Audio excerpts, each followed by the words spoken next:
Good afternoon, everyone. We give God the glory, and again, we're thankful for His opportunity that He gave us there at Atlanta, Georgia, and brought us to victory. Great win for our program, great win for our university.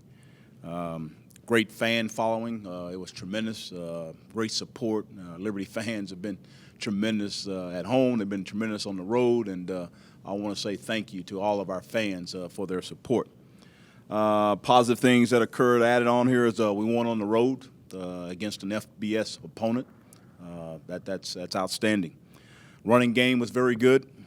Special teams was solid, and we tackled very, very well. And I think those were very, very positive things to see us improve as a team. And that's all you want as a coach is did we improve? And those are the areas that we improved. Gardner Webb, it's an exciting time because it's conference play.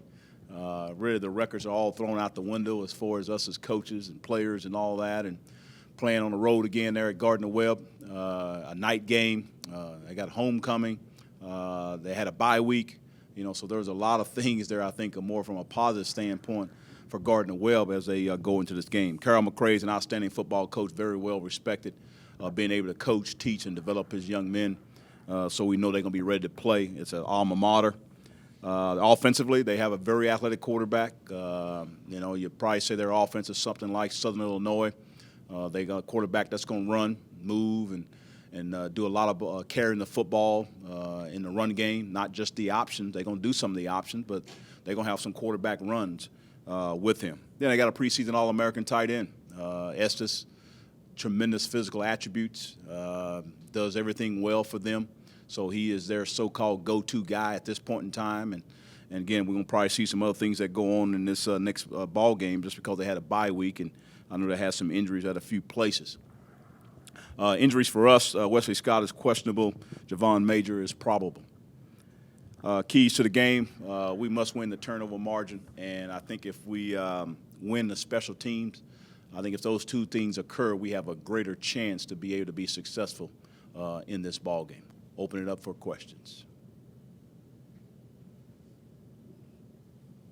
Hey, Coach, you alluded to playing on the road. Anytime you play 4 straight road games, tends to bring guys together, and really the guy next to you is all you got when you go on the road. Can you speak to that, and have you seen your team grow from those experiences on the road? Really, we're just taking it game by game. I haven't really thought about it, lumping it up all together. Just because that's the way we have approached, that's the way I approach everything, is it's a week-by-week, game-by-game mentality. And so that's how I tried to keep this in the same perspective of that talking to our team. So we hadn't really talked about it in that perspective of 4 games in a row. It's game by game, and doesn't matter what the conditions, doesn't matter where we're playing at. We got to go out and play our best as we can. Is there a level of mental toughness, though, that you have to have when you play on the road? Well, I think mental toughness. I think it's if I think I go back to the statement that I pretty much made every week is we got to get better every week. I think if you get better every week, it resolves all those things that you're talking about and having the mentality of being tough or being able to do the things away from your home, the familiarity. And so we tried to create the environment here of making it uncomfortable to our players in practice, even when we came in camp. Sometimes in our meetings, different things that we're doing to try to make them uncomfortable. And that's kind of what you do on the road it's just an unfamiliar territory where you still have to have a greater focus to be able to play well. Coach, it had to be exciting to see the run game be successful last week. And did you expect to run Josh as much as you did? Well, we had it in the plan to run a little bit of some option game. How much? Again, I think the game kind of dictates that. When I say the game dictates, it depends on their defensive scheme. Certain defensive looks, we feel like that's a good play to run, and so we called up on that there. So anticipation was to let him know that, hey, you maybe run the ball a little bit more than we have in the past, and he did a fantastic job, and it helps our offense. Back to the way that you guys were able to run the ball inside the red zone as well. I mean, 6 of 6 in the red zone. Did the run game kind of open some things up there? Well, yeah, I think the running game, we made a few adjustments there offensive line-wise. We had Aaron Campbell played a lot more than he had played in the past. We had him play really all 4 positions, every position except for center. So I think we talked about trying to minimize some of the play. I think the previous game we had 80-something snaps. We had another somewhere close to 80 snaps again. And so we're thinking about some of our offensive linemen. They maybe not play as well when we're getting into the 80 snaps. And so we can reduce some of those plays. Then that may help us be more productive. We also added Todd Macon, if you want to say a little bit of a short yardage back, incorporated him in when we had somewhere around 4th and 2 or 3rd and 2 or anything of that scenario. We incorporated him in the game. So we did make a few adjustments than we had in the past. Coach Gill, first of all, we do appreciate your time this afternoon. Now that the Flames are heading into conference play, just give me your overall impression about the conference overall. Well, I know that the conference has improved since I've been here. It's going on my 4th season here, and every year it has improved with talent. Coaching staff have done a great job of getting their players to play hard every single week. There's a challenge every week, whether you play at home, whether you play on the road. There's going to be a tremendous challenge, and so I commend really all the coaches, the ADs of all the institutions, because they have brought in really good coaching staffs and really good football players, and that makes it exciting in the Big South Conference. Coach, after their Georgia State's first drive of the second half with a big touchdown pass, what did you notice about Coach Wimberly making the adjustments to have them give up some yardage but make the tackles and be sure so that way they're not giving up the big plays over the top, and how well they adjusted as the game went on to really limit how they were able to move the ball down the field so quickly? Well, we just changed our coverage a little bit more. Obviously, you're never going to be exactly perfect on it. When they have 2 really good receivers, we know that they were trying to find mismatches as far as what we were doing and where they at, and every once in a while they're going to do that. And so they did a great job of getting their receivers on people that they wanted to get them on. And so we just try to get our guys just to keep everything in front and then come up and make tackles and not trying to get beat deep. So we weren't going to blitz as much, and so I think that helped us particularly later in the second half. Go back to Aaron Campbell. Is that something that we can expect more going forward, or was it just more specific for that game? We're looking into it. I think it was something positive, so I think we will probably lean more toward that as far as having him play more. And each week is always an interesting week and different personnel and how we look at things of that nature. So Aaron Campbell will definitely play more. Is there a matchup with Gardner Webb that concerns you the most coming into this game? Do they do anything especially well in certain phase of the game? Oh, I think overall just their front 7 is, probably as good as any FCS team that we're going to face this year. They're solid all the way around. They got a lot of experience. They got a lot of good size, good speed. Their nose guard, he's definitely a very, very good football player. I think he's even playing a little bit better this year than he was last year. I think O.J. Mile there is a very good football player. So that's going to be somebody we're going to have to make sure that we don't get him allow him to have penetration in our backfield. So their front 7 is a concern of ours, and seeing how well we're going to be match up, and can we still consistently get that running game going and hopefully being in that 4+ yards per carry. Coach, their offensive line, especially on the left side, has been banged up a little bit this year. And Carroll McRae on the Big South Conference call last week said he was hoping the bye week would allow them to get those guys back. Is that possibility an area that you can attack rust, and just not having those game snaps, for a long period of time, that they might just get back in there and just maybe be a little bit rusty? We're going to play our game plan. We don't necessarily their personnel matchups. Maybe there is our guy that can maybe handle their tackles, their guards or centers or whoever. Again, it's really advantageous for them because they did have a bye week, so I think it's more advantageous for them getting their guys back that maybe were banged up or whatever in that nature. So, again, they're going to be ready to play. They're a good football team there, and they're going to get things going, and we got to make sure we play our best football game that we played all year. Coach, second week in a row, you've been faced with a number of 4th down decisions. What led to more success against Georgia State, you think, in that 4th down? Well, I think those adjustments in the running game. We limited our run calls. We didn't have as many run plays in the game plan. And then, two, like I mentioned earlier, Aaron Campbell, adjusting him in the ball game and having him play more reps, and hopefully that we got guys a little bit more fresher. And I think that was advantageous for us, so we'll continue to do that.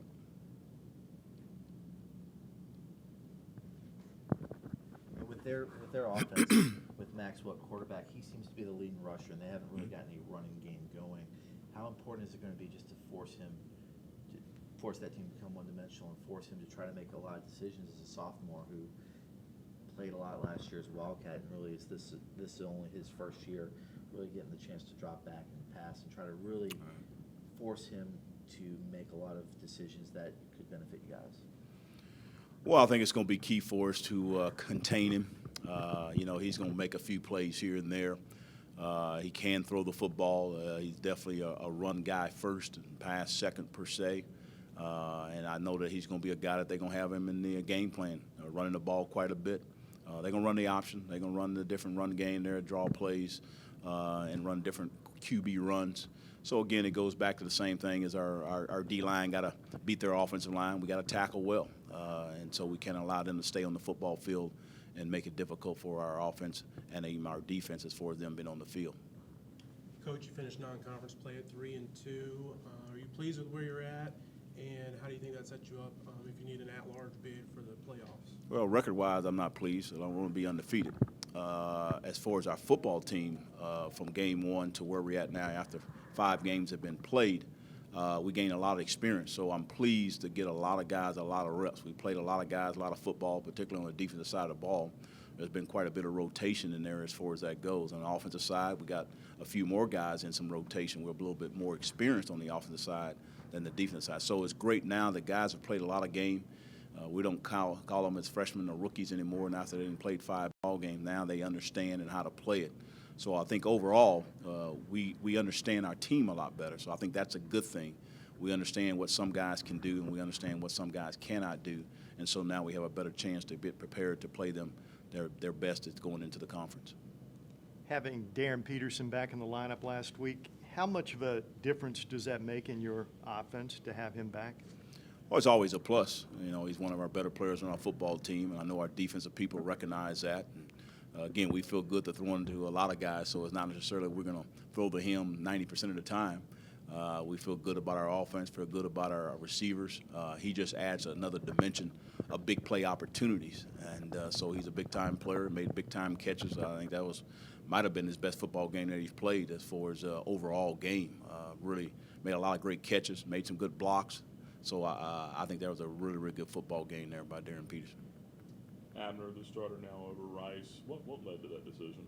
A combination of everything, just production, that we thought that he would be able to give us more production. We wanted to give him an opportunity. We had started Des Rice the first 3 or 4 ball games, and we just thought now would be time to make a little bit of adjustment and see what happens. They're both going to play. Obviously, Rice had a great game.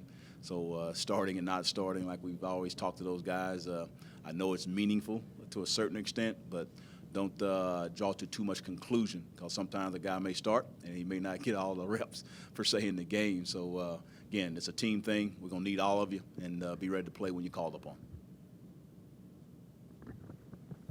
Are you kind of amazed with your kicker how many 50-plus field goals he's got in his career? It's pretty amazing when you compare it to other kickers on the college level. Well, we obviously will have a little bit more advantage of seeing him every day in practice. Like I said, probably there's no question anything under 60, I'm very comfortable.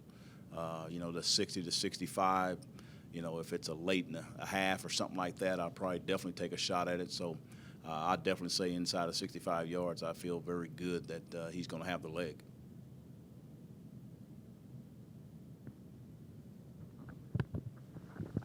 Being at 7 o'clock on the road, you don't play too many night road games. I mean, how does that make things different as far as the process going into the game? Going into the game, it's not a big deal. It's really more after the game, because now we're going to get back at 4 or 5 in the morning, and it's more on our coaches and our players how they're going to respond as they come back the next week. So it's really more about the next following week is really more the issue more than as far as the actual game of 7 o'clock. So we'll see how it all goes, and whether I make some adjustments on Sunday with our staff and with our players, I'll make that decision sometime Sunday night. We did a great job finishing. I thought the biggest thing for us as an offense was we didn't get in a hole. We came out and scored fast, and we're able to keep up with them. So at the end of the game, when we were up, I think we were up by 11 or 10, we had a little bit of breathing room. So if they did kick a field goal or if they did score a touchdown, we were still able to finish the game out. Defense played good all game. Really we pretty much dominated them except for, those 3 long touchdown passes they had. So, besides those, I think the game would have been a lot different. But great win, great for our program. Second win over a Sun Belt team as far as FBS goes. So we're real excited, and we're excited to move on to this next week. Going on to Gardner Webb, good defense. I know they got a new offense, so kind of sort of still figuring out what they're doing on that aspect. But as far as their defense goes, they got a lot of experience coming back. O.J. Mao, he's all everything to them. So we're definitely gonna have our hands full with him, and we're gonna have a great game plan set up just like every week, and all we got to do is execute. You ran the ball more last week than you had most of this season. What does that do in terms of opening things up in the run game? I think it really makes the defense focus more on me as a runner, and takes a little bit of pressure off the running backs because so far we haven't really played a defense that's given us a great look to run the option so far, and that's why we haven't been doing it. So Georgia State gave some great looks for it, and then we just exploited what they gave us. So I think it makes them practice extra for the option, and just takes more time away from our normal offense than when they're focusing on our options. So they have less time to prepare for our passing game and our other runs.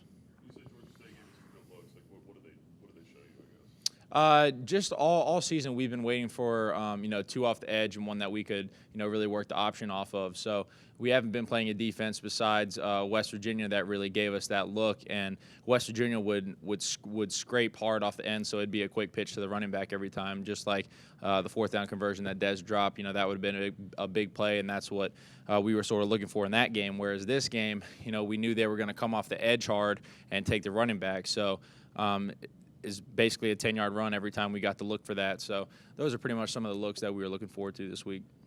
In addition to the option, the jet sweep, especially with Damian King, has really helped out. How much has that allowed defenses now focus on him and allow the running backs to maybe get something, inside? Des said that really helped open things up Saturday.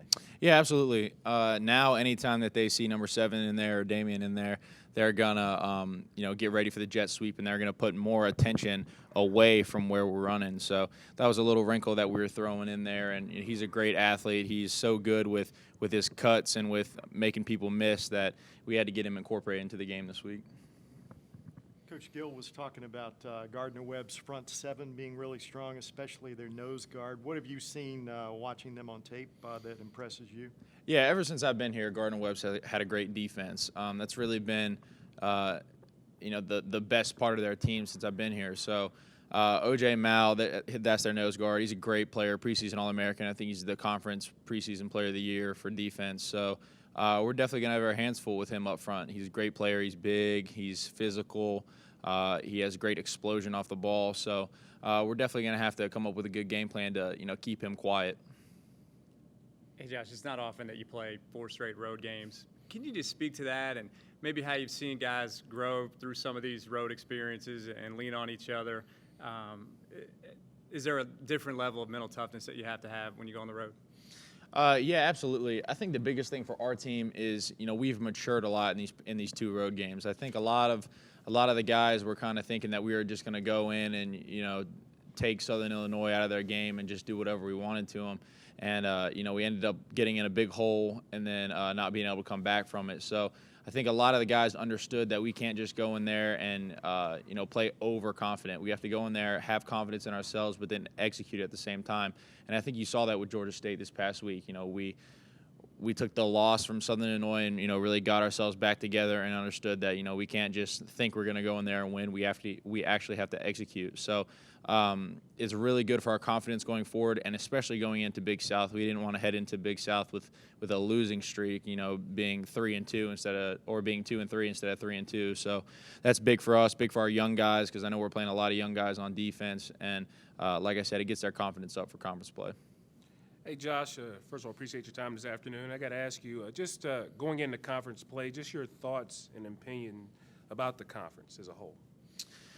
I think that, we have some really quality teams this year. Obviously, Charleston Southern has been doing good the past couple of years. Coastal's obviously ranked number 1 FCS. We're ranked 15. So overall, we have a pretty strong conference. I think that, ever since I've been here, it's never been clear on who is the favorite to win the conference. It always comes down to, a tiebreaker or, the last game of the season. So we're excited. The Big South Conference has been, something that we've been, us and Coastal and Charleston Southern have really been dominating for the past couple of years. So we're excited to see what every team's got. And, we're not planning on overlooking anyone. We just want to take each game one at a time and win every game. 6 of 6 in the red zone in Atlanta. What'd you guys do well inside the 20s this past week? Executed. We just did good. I think that was a big thing for us against Southern Illinois. Once we got inside the 40 or the 30, we just had so many mental errors, and we'd miss blocks, we'd miss pass blocks, we'd drop balls, run wrong routes. So I think that was a big thing. Is when we got down into the red zone, we sort of tightened the bolts this week, and really focused on getting into the end zone instead of just having field goals.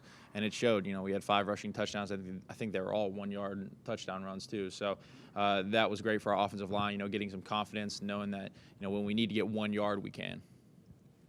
Josh, I know it's a team game, but you're 259 yards away from 9,000 career passing yards. That's quite a milestone. Yeah, that's good. But the big thing for me is just I want to win every football game. Breaking those records and getting those records on the way is good, but the main goal is winning every football game, because at the end of the day, when I go home, it'd be awesome to pass for 400 yards, but if I only passed for 100 and we still won, that would mean more to me than throwing up all these yards and then losing. Because you see what happened to the Georgia State quarterback. He had 400 yards passing and 3 touchdowns, and they ended up losing. I'm sure he didn't go home and feel good about it. So that's the big thing for me. I'm not worried about these milestones. They'll happen on the way. Being a 4-year starter, you're going to have a good chance at breaking a lot of records. So that's good, but at the same time, winning is really all I care about this season. Josh, you spoke of how good the front seven is for Gardner Webb.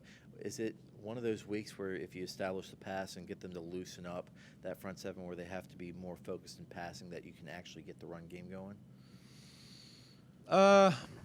Yes and no. I think every week we just try to play our game. We're going to run the ball to set up the play action, and then when it's obvious passing downs, we're going to throw the ball. We have great receivers, and I'm a 4-year starting quarterback. We have great running backs, great offensive line this year. So, we're going to play our game. We're not going to try to be anyone else and, try to emulate, a spread offense or anything, because that's not how we operate. We're a time of possession team. We want to put together methodical drives where we're executing on third down well. So, we're just going to go in there, have our game plan, and execute it at the best. Josh, what happened on that play, fourth quarter? Had to call timeout after going back to the huddle.